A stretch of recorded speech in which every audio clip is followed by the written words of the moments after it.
Madam जी आके लिखा हमारे ताली बजा दी समय मैडम जी खाते तार व्यवहार बदल गइल बा अनुपमा पहले आवत रहलू तो गोड़ छुए इहे न होला आदमी आगे बढ़ जाला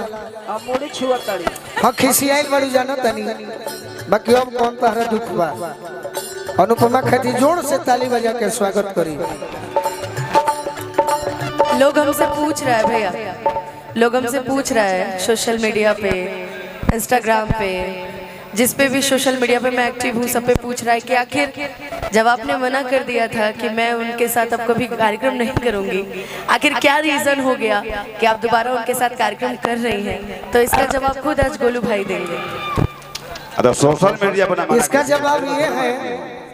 कि हम ऐसा व्यवहारिक लड़का हैं, भले खिसिया जेबू तो खिसिएबू तो यह न पूछो अरे कहे खिसियाइल बारू जान ले बुका हो, कहे खिसियाइल बारू जान ले बुका हो, बोला हमर सुगनी बरान ले बुका हो, बोला हमर सुगनी ओ में हमारो गलती हो सकता अनुपमा। अच्छा यही बात मैं बोलूं, यही बात तुम एमबीबी न्यूज बताऊं तो इंटरव्यू दे दो लेकिन हाँ हमारो गलती हो सकता अनुपमा, लेकिन तू हमारा के भुला जेबू एगो निशानी के तरह, हम तहरा के आजो याद रखले बनी एगो कहानी के तरह, हमू दीवाना है कि तहरा आंसू भी पी जाई पानी के तरह। तो कतनो हमरा तहरा विवाद होई लेकिन श्रोता जतना तहरा हमरा के सुनले बड़े इके हम मानी ना, भले तहार हमरा से झगड़ा हो जाए लेकिन हमनी के केकरा बल पर बनी जाए, श्रोता के बल पर बनी जाए। जब वादा करत तनी कि हमरो जौन गलती होता वो गलती के हमहु सुधारो, मुखिया जी से आग्रह करो। हाँ वो बाद में गाई वो बाद में गाई अभी हम 3 गो गीत गाई ओकर बाद अनुपमा के स्वागत होई आ तब चुनरी ले बनी सब है। बड़ा व्यवस्था टाइट भी है। अरे की असके लगनवा में बाबूजी आई बड़े असके लगनवा में गवनवा को लय राजा जी, असके लगनवा में गवनवा को लय राजा जी, जोखमी जितेंद्र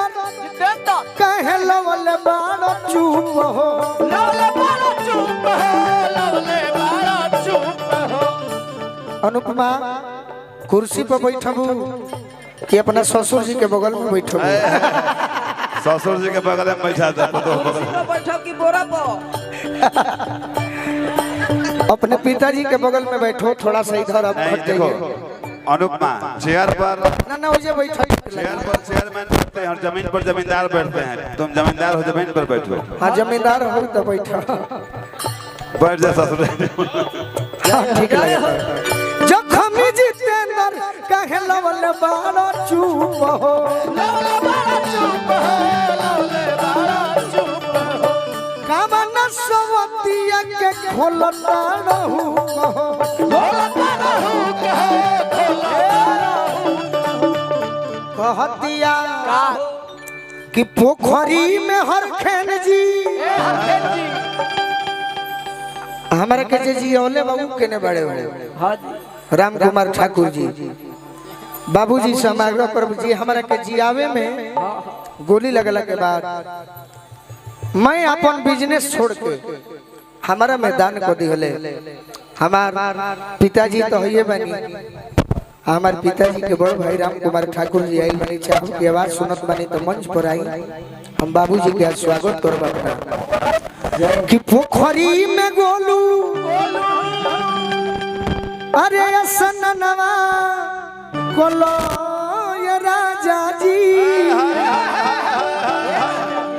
कराम गया भाई। अरे कियो सोके लगनवा कोलो ये राजा जी, सोके लगनवा में गवनवा कोलो ये राजा जी, सोके लगनवा गवनवा कोलो ये राजा जी, सोके लगनवा में गवनवा कोलो ये राजा जी, सोके लगनवा में गवनवा कोलो ये देखी जब मेन कलाकार आ जाला जोगिंदर भैया केने बनी स्वागत के कार्यक्रम हो जाई। अच्छा पैसा छोड़ दिए बे ना ना जारदा वहां खोल दे पैसा नहीं। पाने से का स्वागत करो। अच्छा ऐसा बात नहीं खेनु कि अनुपमा आ गइल बड़ी तरुरा सब अपना मन में सोचत हो कब के गोलू राजा अब तू हट ऐसा बात नहीं खेनु ना जी कैसे के देखिए हम बागेश्वर धाम के चेला हैं हम मन के बात पढ़ी ले पर्ची खोल बाकी अनुपमा भी हमारे सहपाठी कलाकार आ निजी जीवन में हमारे बहन ही हो गलती करे ले तो हमरा से कहीं कहा जाला। अच्छा स्टेज है ऊपर कोनो माफी नहीं है स्टेज पे थोड़ा बहुत चलता है। बाकी इनके खातिर वो गाना गौले रहनी कि जिंदगी में जो